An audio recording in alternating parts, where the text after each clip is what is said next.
bonsoir chez vous. Retrouvez l'émission 100% Sport tous les lundis à 20h45 sur KMT Télévision avec Daniel Jazz alias Dédé. 100% Sport, c'est toutes les disciplines. Automobile, cyclisme, escrime, football, handball, tennis, moto, marathon, karaté, pétanque, tir à l'arc, rugby, judo, voile et bien d'autres. 100% Sport, 100%, c'est tous les lundis sur KMT Télévision avec Daniel Jazz. Martinique, Mamie Jacob Adrienne Ancette Césaire, surnommée Stani, a tiré sa révérence à l'âge de 92 ans. Elle laisse ses enfants, ses petits-enfants, ses arrière-petits-enfants, ses frères et sœurs, ses sœurs de cœur, c'est en particulier Jean-Michel Césaire de KMT Télévision et l'émission 100% Sport dans une triste douleur. C'est à l'église paroissiale du Lamentin qu'elle a reçu un vibrant hommage avant de retrouver sa dernière demeure au cimetière de la ville. Jacob Adrienne Ancette Césaire, surnommé Stani, restera pour tous un indestructible souvenir. Que la terre te soit légère. Bon voyage, l'ami.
Que je trouve le réconfort.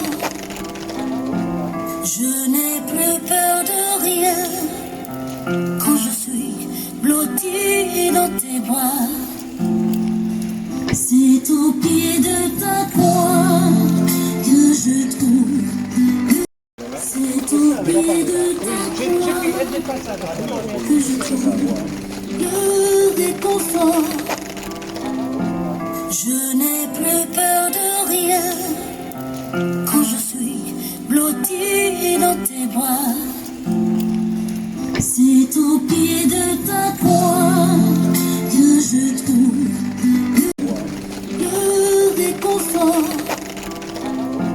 Je n'ai plus peur de rien quand je suis blottie dans tes bras.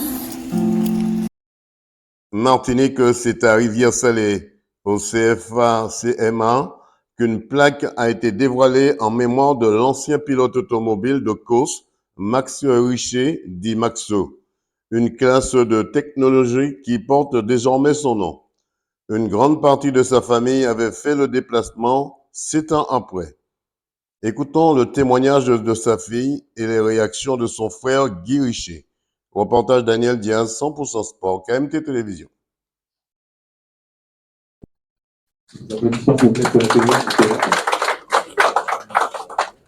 Bonsoir. Je vous remercie d'être présent. Je vous remercie d'avoir invité. J'ai 2 micros apparemment. Donc, merci pour cet hommage. Je vais dire quelques petits mots, très simples. On est réunis aujourd'hui pour pouvoir inaugurer une petite plaque à l'honneur de mon père et je vais vous donner quelques mots de sa personnalité et voilà. Donc, mon père, qui était l'époux de ma mère, Maryse, ici présente, mon frère en métropole, le frère de René, ici présent, Guy, Muriel, l'oncle de Sarah-Lise, le grand-oncle du petit qui vient de naître et à qui on a donné son prénom, un hommage. Guy Richet, un moment important dans la vie de votre frère aujourd'hui, beaucoup d'émotions et de reconnaissance pour cette salle. Oui, beaucoup d'émotions parce que je pensais à mon père, mais également à Max évidemment avec qui nous avons fait un grand chemin et il m'a enseigné beaucoup de choses en termes de conduite de mécanique, hein, et ça c'est inoubliable. Et puis pour moi c'est un grand honneur quand dimanche à 20h et quelques on m'a téléphoné pour me dire qu'il y aura cette salle-là. La dame qui m'a appelé, elle a vu mon émotion, elle a senti mon émotion et elle m'a dit que vraiment que je lui dis comment la reconnaissance de la famille entière, ceux qui ont pu venir aujourd'hui, ceux qui sont absents. En tout cas, les images vont être transmises évidemment et c'était excellent. Je remercie infiniment la Chambre des métiers, tous les partenaires qui ont participé à cette belle cérémonie, à ce bel hommage à Max. Je reconnais son professionnalisme, bien entendu, mais également sa rigueur auprès des profs. Tous les jours que je vais, aussi bien chez Citoyenne que chez Machin, j'ai des hommages. Les gars, en parlant de Max, ils pleurent. Ils ont ému. Rien que de parler de Max, ils sont émus. 7 ans après, l'émotion est toujours là. 7 ans après, l'émotion est toujours là. Voilà. Merci à tous. Une tempête se prépare. Les guerriers du ring s'entraînent sans relâche, sculptant leur corps et leur mental pour affronter la fureur à venir. Chaque goutte de sueur, chaque coup porté, les rapproche inexorablement de l'œil du cyclone. Bientôt, les vents se déchaîneront sur le ring et seuls les plus vaillants resteront debout. Rendez-vous vendredi 5 avril à 18h30 au Hall des Sports Georges Châtenay-Rivaudet de Saint-Joseph. Martinique, c'est à l'IMS que les boxeurs de la Martinique se préparent pour un grand show de boxe au Hall des Sports Olympiques dans la commune de Saint-Joseph. Écoutons quelques réactions avant ce grand jour. Reportage Daniel Diaz, 100% Sport, KMT Télévision. Alors, quelle leçon pouvez-vous donner à un jeune qui voudrait un jour faire de la boxe? Est-ce que c'est un sport de lutte? Est-ce que c'est un sport de défense? C'est quoi comme discipline exactement? C'est un sport, pour ma part, mental, d'abord, avant d'être physique. Et si tu avais dit un deuxième point, mais c'est avant tout mental. Mental. Et ça devient après de l'autodéfense? Ça devient un travail sur soi et après on développe de l'autodéfense. Mais c'est pas d'autodéfense tout de suite. Alors si toutefois vous êtes agressé, alors genre tout de suite dans le sujet, vous êtes agressé, quelle sera la décision que vous allez prendre? Si vous avez un mur derrière vous, il faut automatiquement vous mettez en position de défense. Alors bizarrement, on se retrouve pas en général dans ce cas de figure-là, parce que en fait cette adrénaline-là, on l'a déjà en fait. Comme vous l'avez vu, on se part toute la semaine, on se part. On sait c'est quoi donner des coups, on sait c'est quoi prendre des coups.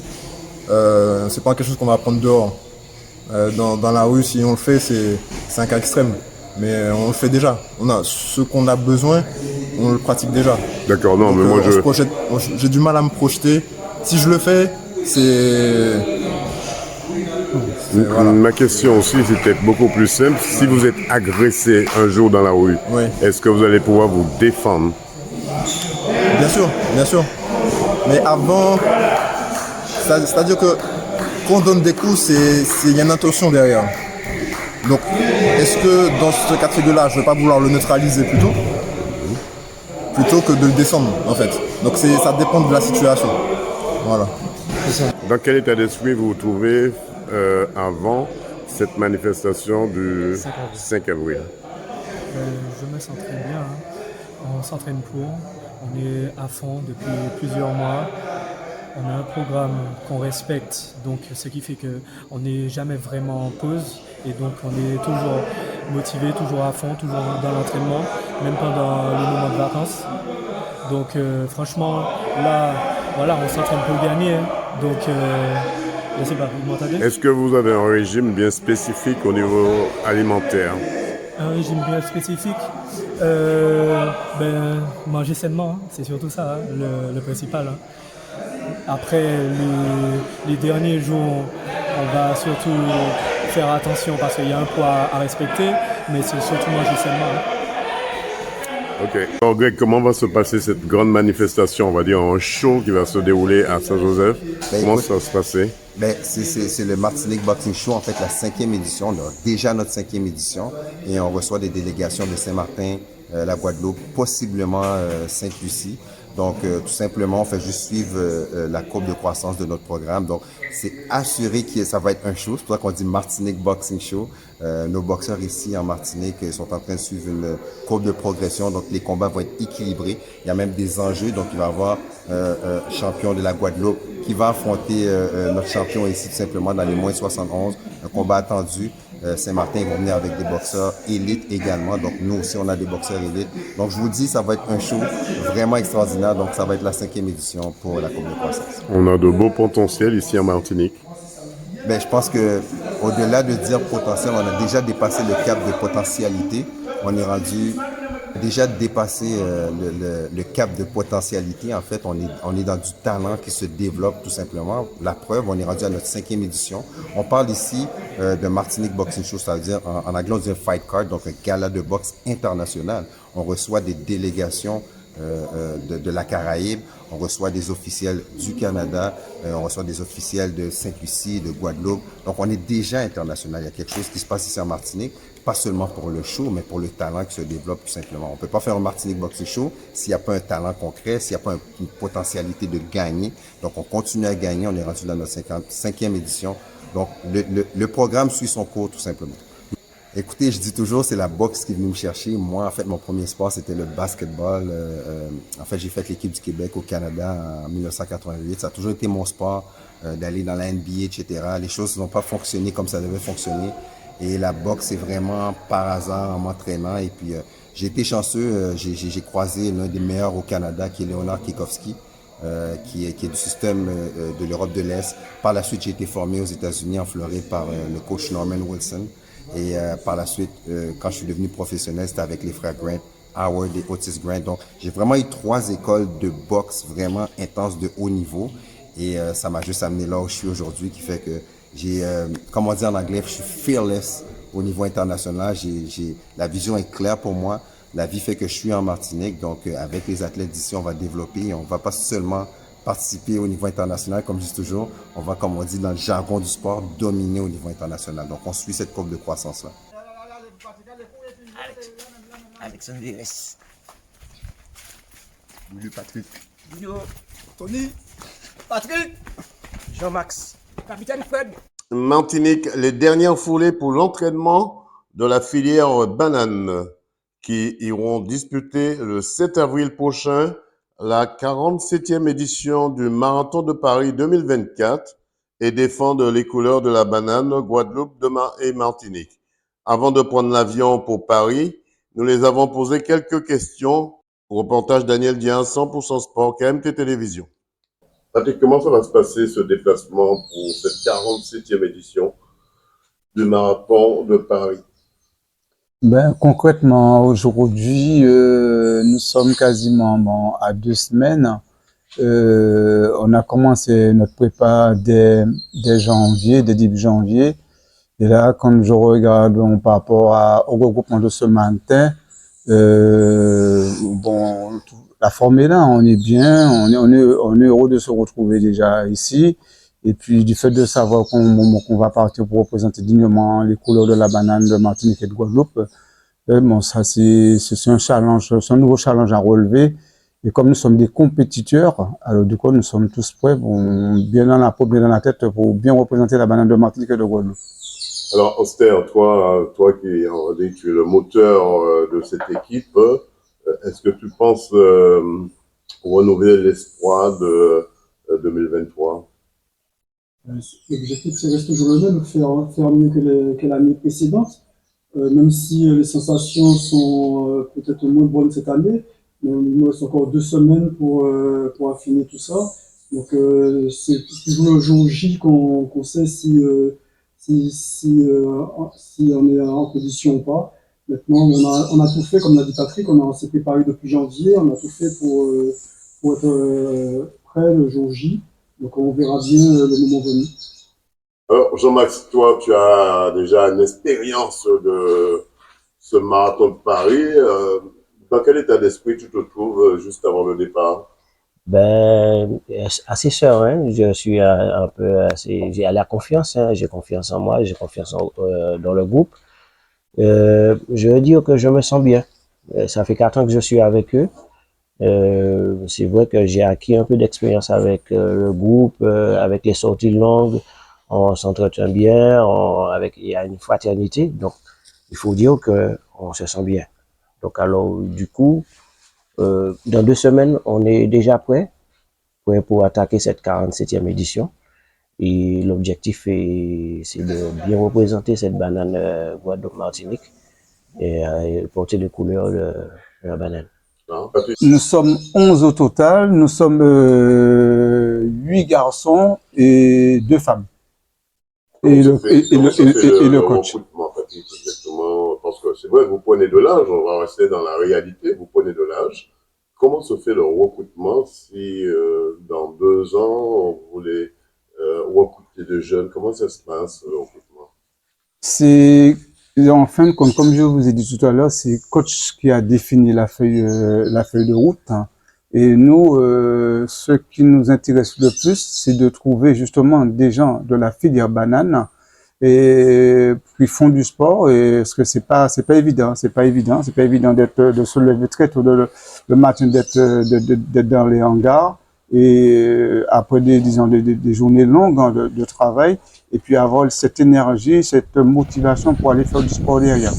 Et là, c'est assez compliqué. Il y a un travail qui se fait sur le terrain, et puis de bouche à oreille. Et d'ailleurs, c'est bien pour cela que c'est comme ça qu'on a pu repérer Patrick Bouli, qui était déjà là depuis des années. On ne se connaissait pas. Et puis il est arrivé dans un groupe comme cela, de bouche à oreille. Ben, il y en a. Bon, là où je travaille, il n'y a pas énormément de collectifs qui courent. Et bon, j'en parle, mais c'est pas évident de trouver parce que là, c'est compliqué.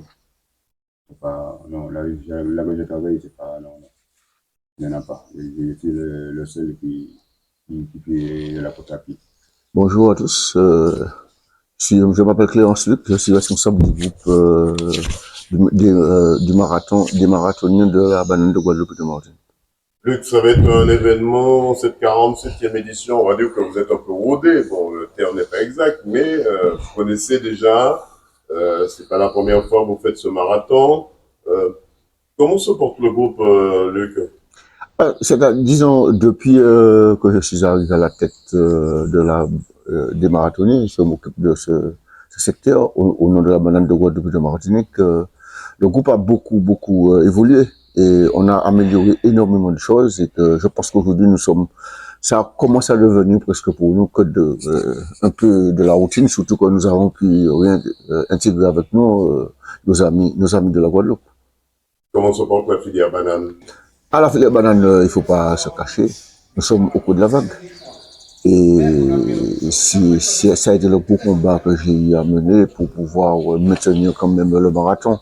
Puisque dans des périodes difficiles, je crois que c'est, contrairement à ce que pensent certains planteurs, c'est sûrement le moment de communiquer pour pouvoir améliorer la vente, par conséquent améliorer nos recettes. Il faut aller chercher le client là où se trouve. Et je pense que le sport, c'est quand même un des moteurs qu'on peut pouvoir utiliser pour pouvoir vraiment enlever la filière de cette situation, cette aujourd'hui. Patrick, cette 47e édition, comme les autres éditions précédentes, c'est le coup de pouce qu'il faut pour que la filière banane puisse avancer en Martinique. Tout à fait, comme le coach vient de dire, la filière traverse, c'est vrai, cette année, vont des zones de turbulence, j'ai envie de dire, parce que comme on a l'approche du voyage, je peux faire parler de zones de turbulence.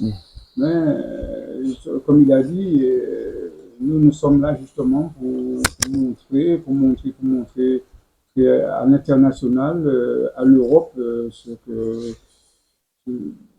ce beau fruit qui est, comment dirais-je, très prisé des Européens. Alors du coup, on est tout fiers justement et puis en plus à chaque fois on a un logo différent dans le dos et en courant, ça fait plaisir quoi, parce qu'il y a des gens qui sont derrière nous, qui lisent ce qui est marqué dans le dos du t-shirt et puis donc c'est vrai, ça nous booste aussi quoi. Dernière question, messieurs, qu'est-ce qu'on peut vous souhaiter exactement? Alors, en ce qui me concerne, ce que je souhaite, c'est que j'ai le maximum de compétiteurs qui rentrent dans les moins de 3 heures. C'est ce que j'ai toujours fixé comme objectif. C'est peut-être ce que certains n'avaient pas compris au départ. Comme je dis, nous allons faire de la communication. Et si ça ne sert à rien de faire de la communication, puis arriver 8 heures après le départ, quand il n'y a plus personne, si nous allons faire de la communication, il faut être présent, et que le maximum de personnes rentrent, et puis que les autres ne rentrent pas trop tard. C'est juste ce que je souhaite. Et puis, juste avant de terminer, je voudrais aussi remercier 100% Sport pour le travail qu'il fait avec nous jusqu'à aujourd'hui, qui nous a permis ça fait partie des points qui nous permettent de restituer le groupe. Dans quel état d'esprit se trouve votre équipe? Eh bien, il est vrai, bon, aujourd'hui, on a vu une équipe vraiment prête à participer au 47e Tour du Marathon de Paris. Bon, ce matin, on a fait juste un petit réveil musculaire de 1h30 et je vois mes gars, ils sont faits prêts pour le 7 avril. Messieurs, 100% Sport était heureux de vous recevoir sur le plateau. On vous souhaite bon vent déjà. Comme l'a dit Patrick tout à l'heure, il n'y aura pas trop de turbulence à l'arrivée, mais j'espère que vous serez sur l'une des 3 marches du podium de cette 47e édition.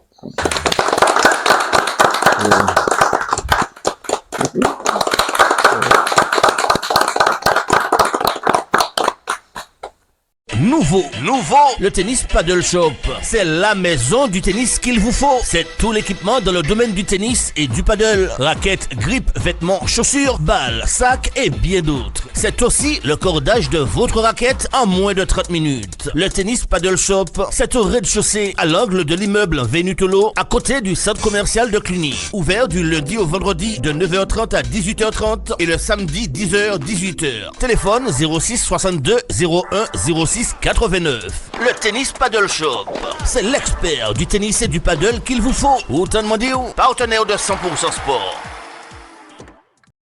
Le cabinet Joc, situé au 46 avenue France Fanon, Fort-de-France. Ouvert du lundi au vendredi sur rendez-vous. Le cabinet Joc, c'est l'expert comptable. L'audit, conseil, l'accompagnement pour l'expertise de la création d'entreprises et prévisionnelle. Le cabinet Joc, c'est toute une équipe autour de Philippe Joc à votre service. Et c'est l'expert qu'il vous faut. Pas dit au pâté du Houssa. Téléphone 05 96 61 88 88. Le cabinet Joc, partenaire de 100% Sport. Voilà. Pareil, je lift. Très bien. J'avance. Super ça. Magnifique. Très bien tactiquement.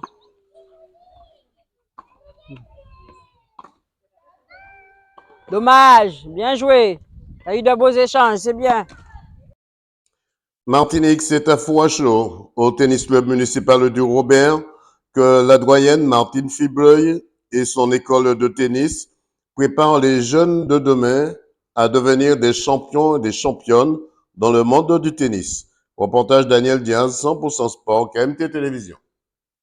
Reste là. Martine Fibleuil, comment fonctionne l'école de tennis ici? Alors, l'école de tennis, les enfants sont en cours le mercredi après-midi de 16h à 17h30, 1h30, et le vendredi de 17h à 18h30. Est-ce que c'est une école qui progresse avec C'est ses une école de enfants? compétition créée depuis 3 ans avec ces petites qui sont repérées, qui sont à la ligue. Elles ont été repérées depuis 3 ans. Elles sont entraînées de ligue et entraînées de club. Selon vous, ils sont très performants ici au tennis club municipal de Bureau-Aubert? Ah oui, c'est-à-dire elles sont en progression. Il y a du travail encore à faire, mais je suis satisfaite du résultat pour l'instant. Dans quel état d'esprit ils sont, les enfants, quand ils arrivent dans le cours avec vous? Eh ben, ils arrivent ici avec beaucoup d'enthousiasme. Ils ont envie de jouer, progresser et en plus s'amuser. C'est-à-dire s'entraîner et avec le plaisir. Comment se porte aussi, vous avez un groupe de fitness, comment ça se porte? Ah oui, nous avons un groupe de fitness le mardi soir de 18h à 19h et le jeudi soir de 18h à 19h dans le cadre du projet Tennis Santé. Nous avons été labellisés du Tennis Santé par la Ligue. Et ces femmes, alors nous avons des femmes qui sont en pleine forme, mais nous avons des femmes aussi qui ont des pathologies. Il y a des femmes aussi en rémission de cancer. Vous recevez aussi des personnes dites à mobilité réduite? Pour l'instant, non. On a eu l'occasion de faire une action au Robert avec des personnes à mobilité réduite, mais dans mon club, dans mon cours de fitness, non. Depuis combien de temps tu joues au tennis? J'ai commencé à faire le tennis à 3 ans ici et j'ai rencontré ma copine qui s'appelle Talia. Et j'ai rencontré Wina aussi. Tu es en quelle classe? Je suis au CE2, je suis la première de la classe et j'ai 8 ans. Je suis née le 10 décembre 2015. Et ça progresse ici, le tennis, avec Martine Fibel. Tu apprends beaucoup? Oui, j'en prends beaucoup et comme Martine a dit, je suis repérée de ligue et je fais 5 entraînements dans la semaine. Tu veux ressembler à qui dans le monde du tennis? À Serena Williams. Pourquoi? Parce qu'elle est forte et bouge bien et elle joue bien. Qu'est-ce qu'on peut te souhaiter pour cette année 2024? La santé déjà. Et de la progression dans le tennis. Oui. Continue. Je m'appelle Talia Moutamal et mon club s'appelle TCMR. Je m'appelle Tali Mazo et mon club s'appelle TCMR. Je m'appelle Stelio Di Geronimo et mon club c'est TCMR. Je m'appelle Gilbert Emile et mon club c'est TCMR. Je m'appelle Mina Feriol, mon club c'est TCMR. Tu es en quelle classe? Je suis au CE2. Comment tu arrives à gérer ta passion qui est le tennis et l'école? Bon, c'est vrai que c'est un peu dur puisque je me couche tard avec la ligue, mais j'arrive quand même à gérer l'école et le tennis. Alors, à la ligue, c'est plus dur ou au tennis club municipal du Robert, c'est plus simple pour toi? Tennis club CMR, c'est un peu plus facile parce qu'il y a moins de physique. Et à la ligue, il y a beaucoup plus de physique. On reste 1 heure en physique. L'entraînement à la ligue, c'est difficile pour toi ou tu arrives à gérer? C'est difficile, mais j'arrive à gérer.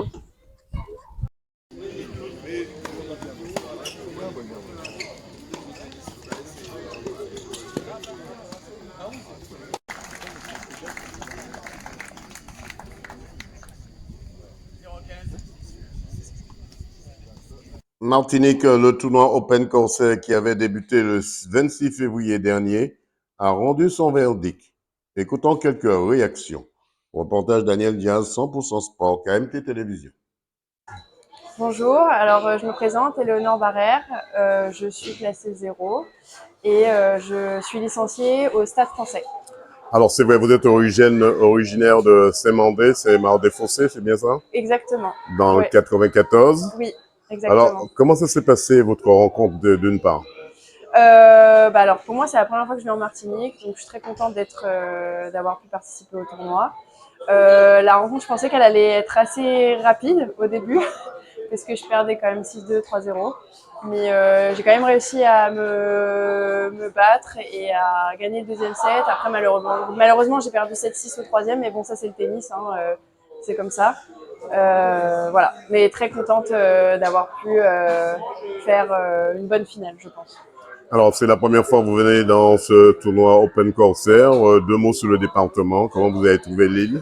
Ah bah très belle, enfin, honnêtement on en a bien profité toute la semaine, c'est génial, enfin, on a été super bien accueillis par tout le monde. On a eu en plus des voitures de location, donc en fait on a pu visiter toute l'île. Moi c'est la première fois que je viens en Martinique, j'étais jamais venue. Et en plus j'ai pu venir avec de la famille, donc je suis plutôt contente de ça. Et on a pu vraiment visiter toute l'île, on a trouvé ça magnifique.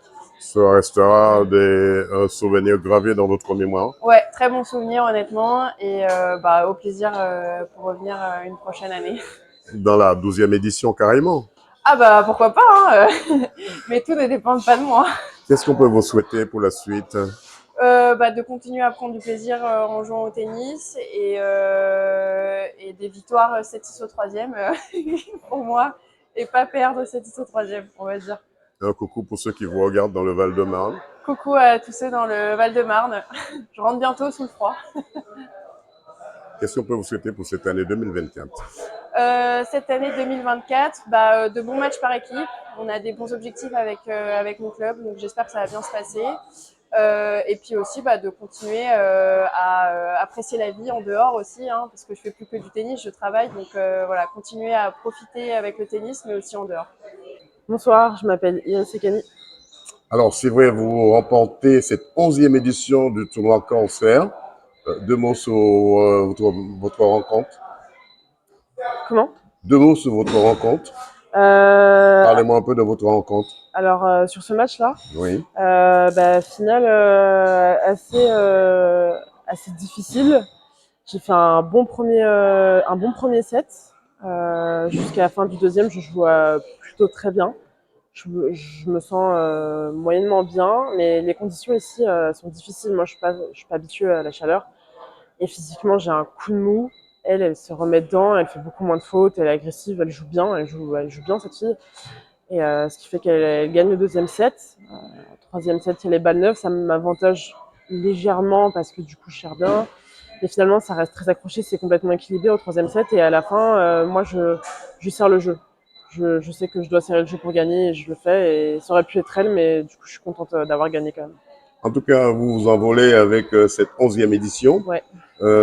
C'est vrai, les conditions, vous habitez dans la région de Nantes. C'est ça. 44. Quelle différence entre Nantes et ici? Quelle différence? Premièrement, le climat, Nantes, il fait rarement au-dessus de 20 degrés. Peut-être l'été, donc 2 mois par an, quoi. Et le climat, et sinon, les terrains. Alors, votre arrivée ici en Martinique, on a l'impression que vous êtes entré dans un four. Voilà, mais une impression sur le département. C'est la première fois que vous foulez le sol de la Martinique. C'est la première fois que je viens en Martinique, donc ouais, je suis entrée, j'avais très chaud, il faisait 30 degrés, il y a beaucoup d'humidité, on respire pas beaucoup. Après, pour visiter l'île, c'était top, on a vu plein de plages, on a fait des randos et tout, donc ça c'était vraiment bien. Par contre, pour jouer au tennis, c'est beaucoup plus dur, je suis pas du tout habituée et on est fatigué beaucoup plus rapidement.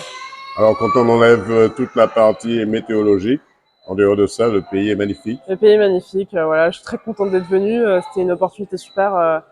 J'ai fait ce que je voulais faire. Demain, on sort en fin de journée bateau, donc pour profiter du pays, en tout cas, c'est très cool. Avant-dernière question, un petit coucou à ceux qui vous regardent, vos parents, vos amis de la métropole de Nantes. Je pense à toute ma famille, tous mes amis qui me soutiennent de la métropole avec le décalage horaire. Donc voilà, j'en ai gagné. Donc je suis contente et je pense à vous. Qu'est-ce qu'on peut vous souhaiter pour cette année 2024? On peut me souhaiter des victoires parce que moi j'en fais mon métier, je joue toute l'année, donc de gagner un maximum de tournois. Comment vous avez perçu le tennis martiniquais? J'ai vu qu'il y avait pas mal de joueurs. Après, je sais qu'ils ne sont pas beaucoup en Martinique, donc il y a un petit potentiel à développer. Il faudrait peut-être un peu plus de structure, je pense, pour que les joueurs puissent se développer et aller plus haut et faire plus de matchs. C'est compliqué parce qu'ils doivent tous se jouer. Ils ne sont pas beaucoup, mais il y a pas mal de joueurs quand même. 100% Sport vous souhaite un bon retour sur la métropole. Merci. Nagel Arthur, ILTC Strasbourg. Alors, Arthur, une demi-finale qui s'est très bien passée à l'arraché. Hélas, une finale, c'était juste une conclusion pour vous aujourd'hui, cette finale? Oui, c'est ça, une demi-finale où j'ai réussi à avoir de bonnes sensations. Bonnes sensations sur le premier set. Deuxième set un peu plus dur, mon adversaire a vraiment bien joué le deuxième set. J'ai bien négocié le tie-break pour réussir à m'en sortir en 2 sets. Et aujourd'hui en finale, pareil, très bien commencé mon match, avec beaucoup de premières balles au service, pas beaucoup de fautes, j'ai bien retourné. Et ouais, deuxième de nouveau un peu plus compliqué, je loupe des balles de break, il a des occasions. Voilà, on se suit et à 4-4, 0-15, il a l'interruption. Ça m'a permis de me reconcentrer correctement et de récupérer un peu et voilà, de reprendre avec, en étant très concentré sur les premiers points, en essayant de ne pas donner. Et voilà, c'est ce que j'ai réussi à faire pour breaker directement et ensuite conclure au service. Donc très content. Voilà. Strasbourg, Martinique, c'est pas n'importe à côté. C'est la première fois que vous venez en Martinique? Oui, première fois en Martinique, effectivement. Et voilà, très content. Quelles sont vos impressions un petit peu, ce que vous avez vu déjà? Bah, on a pu faire 1 ou 2 cascades, des plages, des magnifiques plages, voilà, des petites randonnées, un peu de surf, une première pour moi en faisant du surf. Donc voilà, très content. J'espère revenir l'année prochaine. Est-ce qu'on vous verra, pour justement la dernière question, est-ce qu'on vous verra en 2025 pour la 12e édition? J'espère revenir si la programmation de tournoi le permet. Et si bien sûr il me réinvite, voilà, j'espère revenir pour refaire une semaine aussi sympa que celle-là. 100% Sport vous remercie. Merci. Léo Deflang, 22 ans, CS Man Tennis Club. Alors Léo, c'est vrai, vous revenez de la région parisienne. Vous êtes finaliste dans cette édition, cette 11e édition du tournoi Open Cancer. 2 mots sur cette finale ce soir. Cette finale, ça s'est pas vraiment déroulé comme je le voulais. Voilà, mon adversaire a été meilleur que moi, tout simplement. Moi, j'ai pas fait mon meilleur match, mais bon, je cherche pas d'excuses. Voilà, j'ai donné mon maximum. Ça n'a pas suffi aujourd'hui, mais voilà, bravo à mon adversaire en tout cas. Est-ce que le fait que Dame Nature était de passage a dû changer la donne un petit peu? Ouais, c'est sûr que ça a changé un peu quelque chose parce que mon quart de finale et ma demi-finale, il n'y avait vraiment pas du tout de vent. Donc là, c'était vraiment des conditions assez différentes par rapport aux 2 autres matchs que j'ai fait. Mais voilà, hein, sinon, ça a joué un petit peu, ouais, c'est sûr. Ça a joué un petit peu. Qu'est-ce qu'on peut vous souhaiter pour la suite? Eh écoutez, je vais repartir sur le circuit professionnel là, à partir de vendredi prochain. Je pars pendant 3 semaines à Monastir pour des 15 000 $. Ensuite, je rentre, je fais Angers, 15 000 $ pareil. Et ensuite, match par équipe. Donc voilà, un programme bien chargé en tout cas. Ça fait beaucoup d'argent. On vous souhaite un bon voyage et un bon retour. Merci beaucoup. À l'année prochaine.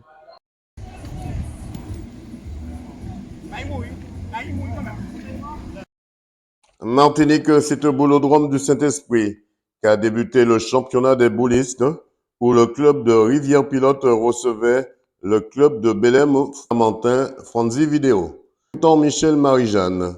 Reportage Daniel Diaz, 100% Sport, KMT Télévision. Michel Marie-Jeanne, vice-président du comité de pétanque de Martinique et président de la promotion sportive pétanque Martinique. Alors Michel, qu'est-ce qui se passe ici au Saint-Esprit? Donc aujourd'hui, nous assistons à la première journée cadrage de la Coupe de Martinique. Et sur le boulodrome du Saint-Esprit, nous avons l'équipe de Rivière-Pilote, la boule pilotine, qui est opposée à l'équipe de Belém, EB Belém. Et l'autre rencontre, c'est le Pointe-et-Tire de Sainte-Luce qui sera opposé au CO Trénil.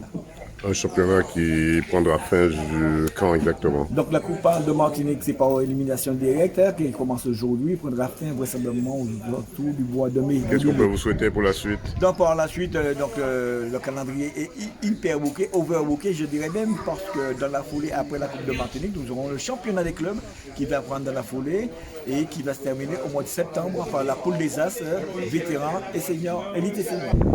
Donc je répète le circuit, on part de l'espace culturel du Duval, Rond-Point Bourg, Croisée EDF, La Pala, Croisée Lourdes, Giratoire Lourdes, Morne-Vert, Giratoire Fontavanne, Giratoire 4 Croisées, Morne-Gamelle, Saint-Laurent, Manzo, et on repasse devant le centre culturel. Donc 4 tours de circuit pour toutes les catégories.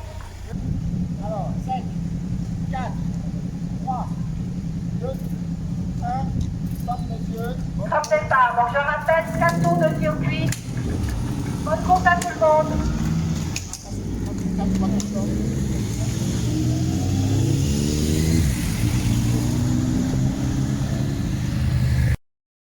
Martinique, le Vélo Club Spiritain a organisé le samedi 23 mars le Grand Prix des transports Adné-Louvet, puis le dimanche 24 mars le Grand Prix Sud Métal Fort, suivi de la remise des prix et des trophées. Reportage Daniel Diaz, 100% Sport, KMT Télévision. Alors, bonjour, William Mélina, coureur de TVM. Alors, William, comment ça s'est passé ce premier tronçon pour vous, ce Grand Prix? Ça a été une course qui est allée très très vite. Je me suis senti bien. On est parti à 2 avec M. Demazi. Je savais que c'était quelqu'un qui roulait énormément, donc j'en ai profité. On a bien tourné ensemble. Et à la fin, ça a mieux marché pour moi que pour lui. Alors, il n'y a pas eu de politesse à la fin, mais on va rester dans la course. Dès le départ, vous et Émile Demazi, vous avez gardé cette distance plus de 3 minutes au peloton. C'est monté jusqu'à 8 minutes. Donc après, comme je savais qu'Émile roulait très bien, je me sentais bien aussi, donc j'en ai profité et je lui ai dit qu'on accélère, on y va, on va, et ça a payé. En fait, comme ça a bien payé, parce que déjà à la Palin, vous avez 1 minute 40 déjà sur le peloton. Et progressivement, vous avez pris des minutes. On a vu du côté de 4 croisés, vous étiez à 3 minutes 50 et après vous êtes passé pratiquement à la fin à 8 minutes. Vous avez décidé de mener à mano le peloton. C'est ça, non, il n'y a pas de on va jouer, on se cache, on va cacher. On ne joue pas à cachage. On met tout dedans, tout ce qu'il y a. Tant qu'il y a dedans, on en met. Ça a bien marché, donc je suis content. Et puis voilà. À la fin, vous n'avez pas joué de politesse pour Émile Demazi? Aucune politesse. Ça a été un bon compagnon de route, mais c'est le sport, et le sport, il n'y a que le numéro 1 qui gagne. Donc il fallait que ça soit moi. 100% Sport, merci. Merci à vous. Émile Demazi, une course à votre portée. Et vous avez quand même cette jeunesse qui vous suivait. Vous êtes parti dès le coup d'envoi. Vous avez mené 1 minute 40 à la Palin et vous avez augmenté à chaque fois, à chaque tour, qui est arrivé à 8 minutes 50 sur la ligne d'arrivée. Comment s'est passée cette course pour vous? C'est vrai que Mélina était très fort cet après-midi. Il a démarré depuis le départ de la course. Après, j'ai dû faire l'effort pour pouvoir revenir sur lui. C'est clair que j'ai payé un petit peu ses efforts de début de course. Bon, maintenant, ce sont les aléas de course et puis très belle course quand même. C'est vrai, il est jeune, il aurait pu vous laisser vous gagner sur la ligne d'arrivée, non? Non, je préfère pas. C'est une belle bagarre. Non, je préfère pas. Comme on dit, il a les jambes pour ça, c'est à moi de me mettre à la hauteur de lui et puis après, on se bat sur le vélo. Maintenant, c'est lui qui gagne, le meilleur gagne. Je préfère que ce soit la loyale. On vous a vu à la Palin, à mano. C'est vrai, qui c'est qui surveillait l'autre? C'est lui qui vous le surveillait? À vrai dire, à la Palin, à un moment, il montait très vite. Alors du coup, je me suis mis à côté de lui pour l'impressionner un petit peu aussi, pour qu'il puisse ralentir légèrement, sachant que j'étais à côté de lui. Du coup, c'est ce qu'il a fait et ça a bien fonctionné. Après, c'est vrai que si on avait fait 5 tours, peut-être que la course allait être différente et ça allait se jouer à l'usure. En tout cas, il disait qu'il ne fallait pas vous donner 1 mètre d'avance, sinon il allait perdre la course. Parce que c'est vrai, vous avez de l'expérience, Émile Demazi, et puis vous ne lâchez jamais votre adversaire, vous le tenez, vous êtes arrivé. Boyau sur la ligne d'arrivée, ça veut dire que c'était très costaud cette course cet après-midi. C'est vrai que ça a été un sprint assez serré quand même. Après, bon, il manque un petit peu de fraîcheur cet après-midi quand même. En plus, il faisait très chaud. Après, bon, ce sont les aléas de course. Il a été le plus fort. Après, dans d'autres courses, on va pouvoir se bagarrer. Et puis, il y a d'autres concurrents comme Hervé qui arrivent. On va pouvoir se bagarrer avec tout le monde. Alors, du coup, j'espère pour l'avenir de l'UFOLEP que ça va être une belle bagarre. Hervé Ancarde, cet après-midi, une belle cause pour vous. Vous qui revenez, vous reprenez le vélo à l'IFOLEP. Qu'est-ce qui va changer dans l'IFOLEP maintenant? Je ne sais pas ce qui va changer. En tout cas, moi, ce qui va me changer, c'est de découvrir une nouvelle ligue et puis de retrouver des amis comme Émile Demazy, comme Olivier Télès et puis bien d'autres. Hein. Maintenant, je n'ai pas tous les noms en tête. Mais pour moi, c'est une première, c'est histoire de me faire plaisir. Bon, aujourd'hui, c'était vraiment la première. Mon niveau, il est ce qu'il est. Je ne viens pas avec des prétentions de faire quoi que ce soit, je viens juste prendre du plaisir. Aujourd'hui, c'est dommage parce que c'est vraiment, on ne va pas mettre ça sur le compte de la panne mécanique, mais j'étais un petit peu handicapé avec mon vélo. Malheureusement, ça arrive, hein, des choses qui arrivent. À l'entraînement, ça va très bien. Puis là, j'ai un problème de plateau et de chaîne. Hervé, est-ce que si vous étiez dans le groupe de tête avec Demazy, les choses auront changé aussi? Déjà, j'aurais été content d'accrocher les roues. Bon, j'ai accroché les roues pendant les 5 premiers kilomètres. Et puis à la Palin, bon, avec mon souci, je n'ai pas pu accrocher plus longtemps. Mais je pense que physiquement, j'étais peut-être un ton en dessous quand même, il faut être honnête. Hein. Ils ont déjà quand même pas mal de compétition dans les jambes. Moi, c'est 3 ans d'arrêt. Et là, je reviens juste. Donc, j'avais envie de me jauger, j'avais envie de me faire plaisir. Je sais que celle-ci, il n'y a pas eu grand monde parce qu'il y en a d'autres qui sont en Guadeloupe. Donc, je sais que je ne vais plus venir me faire plaisir. Un peu déçu, mais bon, c'est comme ça.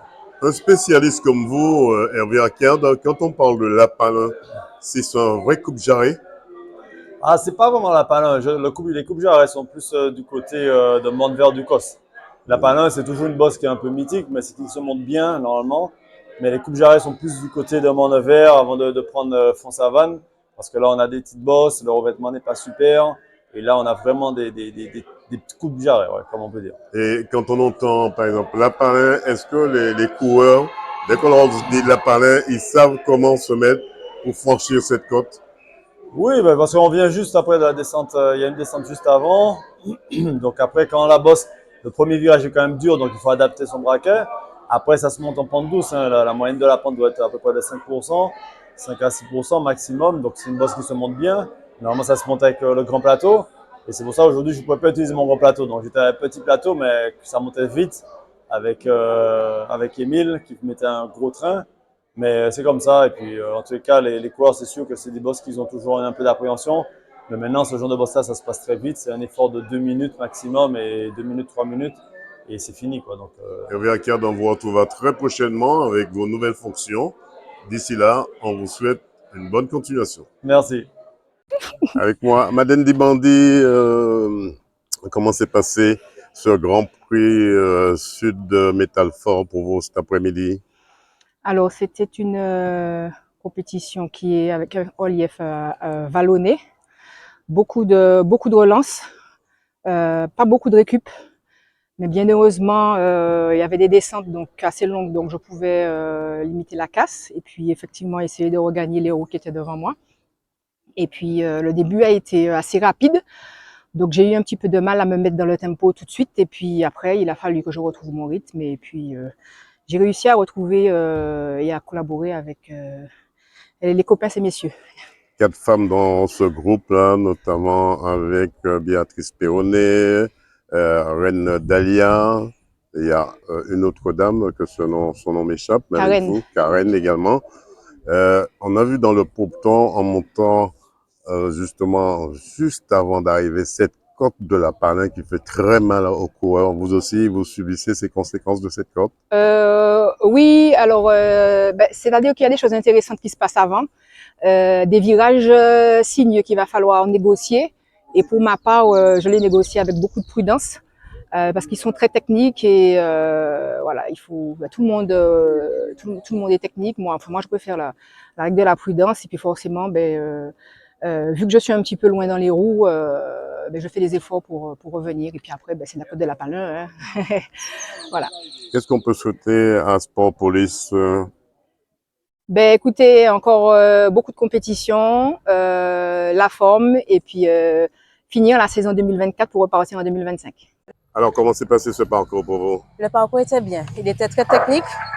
Bon, c'est vrai que j'étais venue, je pensais, c'était pas vraiment c'est pas mon parcours, mon circuit de prédilection, mais j'ai voulu sortir de ma zone de confort, on va dire. Et donc, du coup, ben, je l'ai terminé. Le corps n'était pas là aujourd'hui, mais on va dire que l'appétit est venu en mangeant. Hein. En principe, vous devez rivaliser avec les 3 dames qui étaient devant vous, Reine Dalia et Béatrice Perronnet. À un certain moment, on vous a vu dès le départ à la Palin, ça a été très difficile pour vous. Ouais. Non, mais aujourd'hui, je n'étais pas venue pour avoir des objectifs. Parce que, comme j'ai dit, ce n'est pas mon parcours de prédilection. Je suis plutôt une platonneuse et pas forcément une grimpeuse. Mais je sors de ma zone de confort, mais je travaille quand même mes défauts. Quand vous sortez dans votre zone de confort, comme vous le dites, il faudra maintenant appréhender les côtes. Voilà. Petit à petit. Petit à petit. Oui, petit à petit. J'ai demandé quand même aux organisateurs de lâcher un chien affamé derrière moi. Jusqu'à présent, je n'ai pas encore vu ça. Là, je pense que je serai une meilleure grimpeuse. Béatrice Perronnet, comment s'est déroulé ce Grand Prix pour vous? On va dire que ça s'est relativement bien passé avec les sensations moyennes que j'avais aujourd'hui. Donc, j'ai réussi à m'accrocher. C'était pas facile pour moi aujourd'hui. Dalia a mis un gros train dans les montées de la Palin. Donc, moi, je me suis accrochée. Et après, c'est sur la fin, sur Saint-Laurent, qu'elle a attaqué et elle m'a distancée. J'ai essayé d'y aller, mais je pouvais plus, j'avais pas de jambes. Donc, vous avez fait quand même 3 tours, pratiquement 2 tours et demi à mano. Vous étiez en 2e, 3e. Vous n'avez jamais attaqué à la Palin, pourquoi? Comme je vous ai dit, parce que j'avais pas de très bonnes sensations aujourd'hui. Donc, je me suis dit que déjà, si j'arrive à m'accrocher, ce serait bien. Parce que je pense que si j'avais essayé quelque chose, j'aurais pas pu continuer après. Donc, il faut savoir faire avec les sensations du jour. Donc, maintenant, je me connais très bien. Donc, je sais quand je suis pas bien. Donc, après, je gère pour essayer de toujours garder un bon rythme et tout pour les prochaines échéances. En tout cas, vous n'avez pas baissé les bras parce que vous savez que si Reine Delia savait que vous avez un petit moment de fatigue, elle allait attaquer beaucoup plus tôt.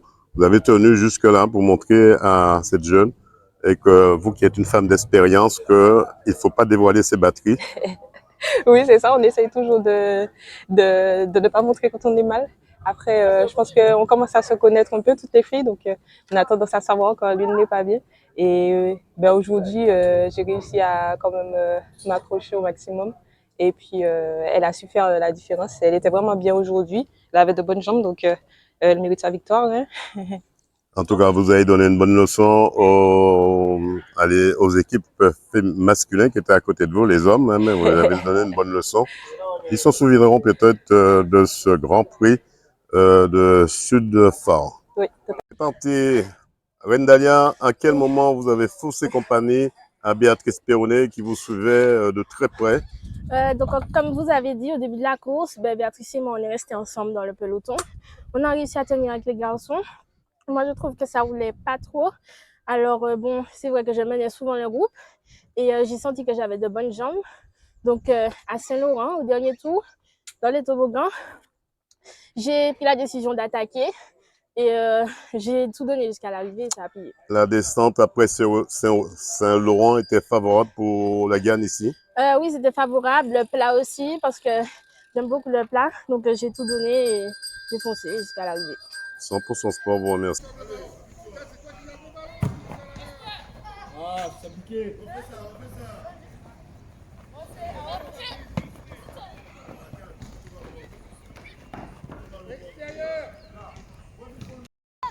Gianni, allez encore.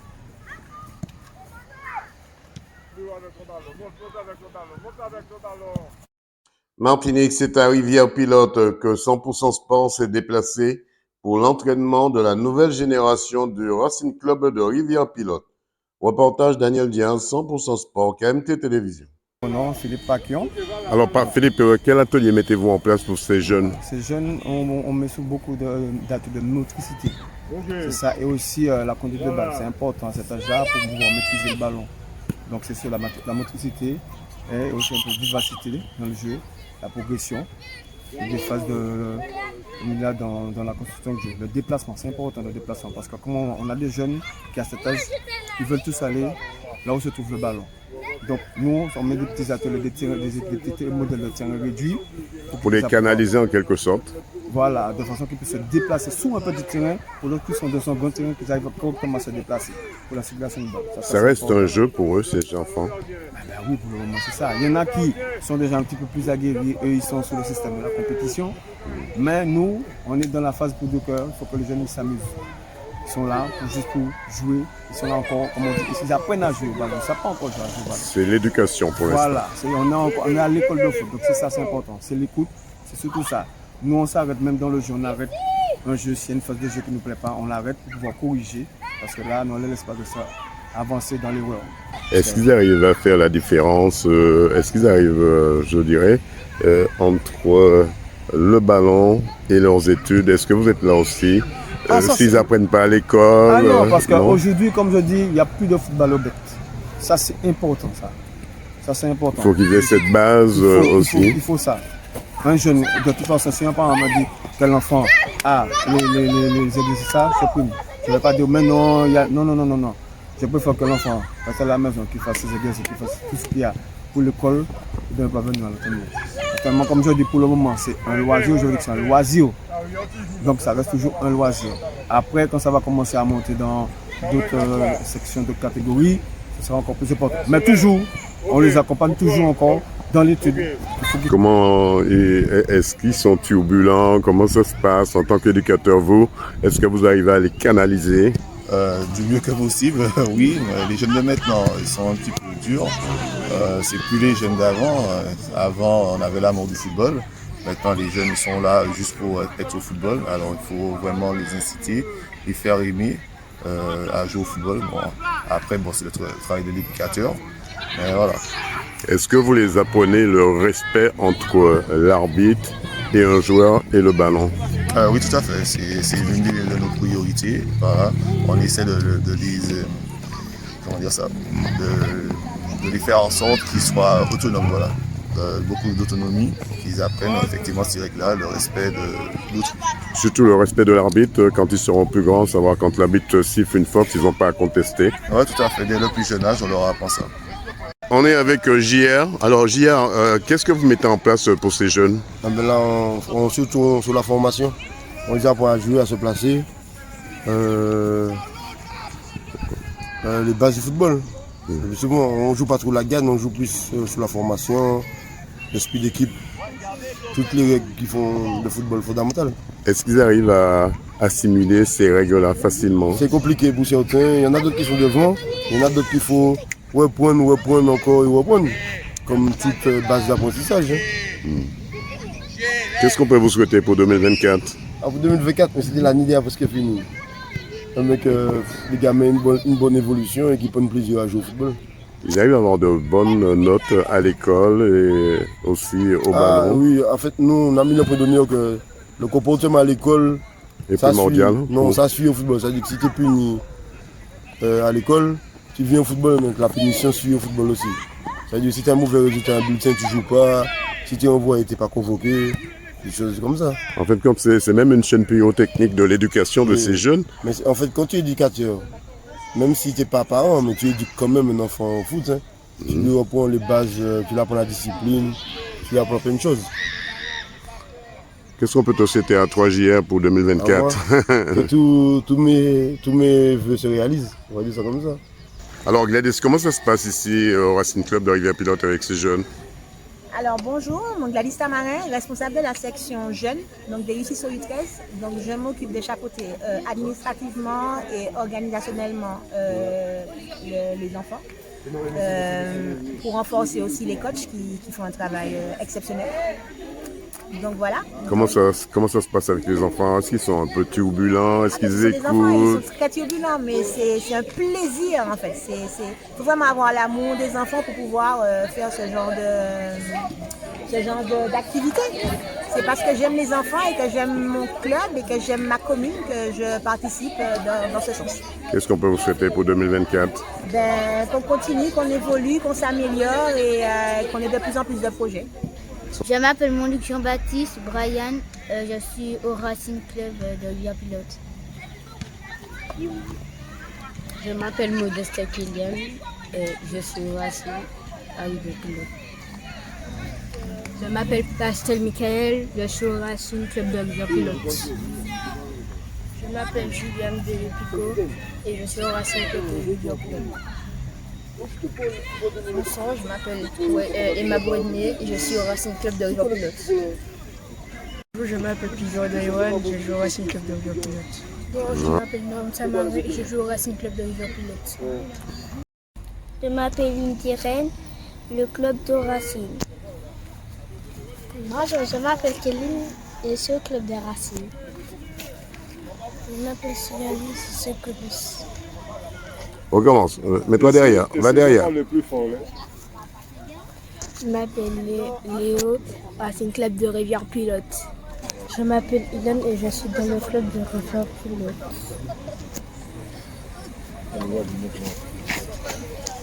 Je m'appelle Samuel, je suis le club de Rivière Pilote. Hey. Je m'appelle Kylian, le club de Rivière Pilote. Je suis sûr que tu es dans le club de Rivière Pilote. Le Racing Club de Rivière Pilote, c'est bien ça? Tu es en quelle classe? CM2. En CM2? CM2. CM2, comment ça se passe à l'école et ici avec le ballon? Bien. Bien? Tu sais que si tu n'apprends pas bien à l'école, il n'y aura pas de ballon. Je m'appelle Yanis, je suis au club de Martinique. Tu es en quelle classe? CE2. Comment tu arrives à gérer ta passion qui est le ballon et tes études? Bien. Ça va? Tu as de bonnes notes à l'école?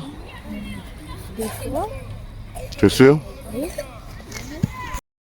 Bonsoir à tous et merci de nous rester fidèles pour cette émission 100% sport. Jean-Michel Césaire a réalisé cette émission. Un coucou à nos amis de la Guadeloupe, la Guyane et la Martinique.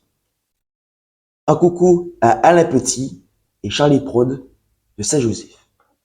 À notre consultant, M. Jean Donsan. À Madame et M. Christian Cœur-Volant à Dakar au Sénégal. Madame Doris Jamani à Amiens de la Somme. Monsieur et Madame Jacques, Pierre et Mimi en Floride aux États-Unis. Tully et Roger Valéjo dans le Dumont dans la Sarthe 72. Monsieur et Madame Léo Martine Schelcher à Léandre Labranche, le Val-de-Marne 94. À Nelly Culé et Charles de Rivière-Pilote. Monsieur et Madame Julien Riga à Mayotte. Et nos amis de la Guadeloupe, Monsieur Roger L'Aquitaine, Monsieur Benoît Boulot, président du STT, Monsieur et Madame Alain Rodi, mais d'autres j'en passe. Vous qui nous regardez, le www.kmttelevision.fr, sur la page YouTube des News Martinique, la rediffusion de cette émission aura lieu à 23h08. Le dernier passage aura lieu le mardi matin à 9h. Merci pour les salutations. On se retrouve avec des dés pour la suite de l'émission 100% Sport. Bonsoir chez vous. Retrouvez l'émission 100% Sport tous les lundis à 20h45 sur KMT Télévision avec Daniel Jazz alias Dédé. 100% Sport, c'est toutes les disciplines. Automobile, cyclisme, escrime, football, handball, tennis, moto, marathon, karaté, pétanque, tir à l'arc, rugby, judo, voile et bien d'autres. 100% Sport, 100%, c'est tous les lundis sur KMT Télévision avec Daniel Jazz.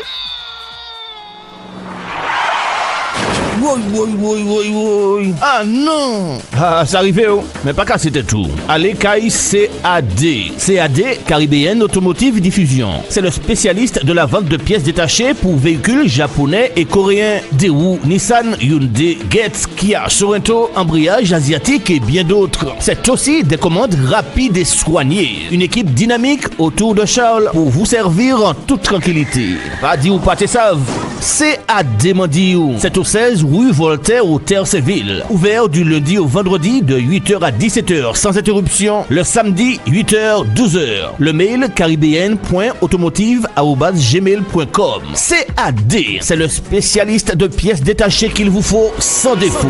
Téléphone 05 96 60 16 80. Le fax 05 96 73 11 27. CAD, imité mais jamais égalé.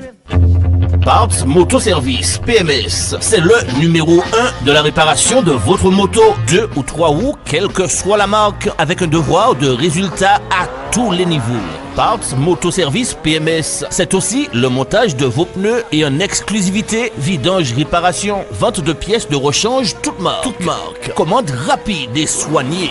Parts Moto Service, PMS, c'est le professionnel de la moto qu'il vous faut. Autant de dire, c'est au 15 rue Pierre-Liaudet, cité artisanale de Dillon à Fort-de-France. Téléphone 05 96 73 34 87. Le mail parts, parts-moto-service au pluriel, @orange.fr. Parts Moto Service. Attention, la première est toujours en bas. Maman, écoutez, vous venez de perdre un proche, quel que soit l'endroit. Faites appel à Yoldi. Yoldi, le funéraire, c'est notre affaire. Thanatopracteur, soins d'hygiène, conservation temporaire. Toutes vos prestations funéraires sur l'île et à l'étranger. C'est l'affaire de Yoldi, 24 heures sur 24. Yoldi, toute une équipe à votre service et un service à la hauteur de vos désirs et de vos intérêts. Yoldi, c'est la maison funéraire qu'il vous faut dans le Nord au Marigot. Téléphone fixe 05 96 53 65 67, le portable 45 49 93. Yoldi, partenaire officiel de 100% Sport. Automobiliste, attention con. Arrêtez-vous à Vito, bout de Trinité et Vito de l'Union à Sainte-Marie. Yannick et son équipe vous invitent à venir faire le plein d'énergie de votre voiture, camion, moto, etc. Vito, c'est aussi la vente de produits d'entretien, batterie, huile, essence, diesel, sans oublier le bazar, épicerie, tout pour le pique-nique et bien d'autres pour votre voiture. Vito, ouvert du lundi au lundi de 6h à 19h50. Téléphone fixe 05 96 69 47 53 et le portable 06 96 30 40 14. Pas dit au pâté dit où ça, où ça savent. Vito, bout de Trinité et Vito, route de l'Union, Sainte-Marie. Une équipe partenaire officielle de 100% Sport.